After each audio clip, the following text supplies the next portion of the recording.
பறவைக்கு உணவளிக்கக்கூடியவன் உங்களுக்கும் உணவளிப்பான். ஆனால் அந்த பறவை இறைத்து சொன்னார்கள், காலையில் வயிறு காலையாக செல்கிறது, மாலை வயிறு நிரம்ப திரும்பி வருகிறது. அது காலையில் பசியாகத்தான் போகிறது. ஏன்? அது கூட்டுக்குள்ளேயே உட்கார்ந்து கொண்டு எனக்கு இறைவன் இந்த கூட்டில் உணவளிப்பான் என்று எதிர்காலத்தை பற்றிய பயத்தோடு உட்கார்ந்து இருக்கவில்லை. கிளம்பி செல்கிறது, இறைவன் உணவளிப்பான் என்று.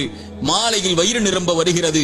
அதுபோல் இறைவன் மீது வைக்க வேண்டிய நம்பிக்கையை உறுதியாக, திடமாக, தெளிவாக நீங்கள் வைத்தால் என் இறைவன் என்னை ஒருபோதும் கைவிட மாட்டான் என்று இந்த பறவைக்கு உணவளிப்பதை போல் இறைவன் உங்களுக்கு உணவளிப்பான். நான் எப்போதும் சொல்வதுதான் ஒரு அறிஞருடைய வார்த்தை.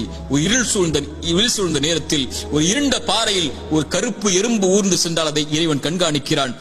அது நடக்கக்கூடிய சப்தத்தை இறைவன் கேட்கிறான். அது உள்ளத்தில் எண்ணக்கூடிய எண்ணங்களை இறைவன் அறிகிறான் என்றால், என் கண்ணீரையும், என் சோகத்தையும், என் கவலைகளையும், என் துக்கத்தையும் என் இறைவன் அறியாமல் இருந்திருப்பான்.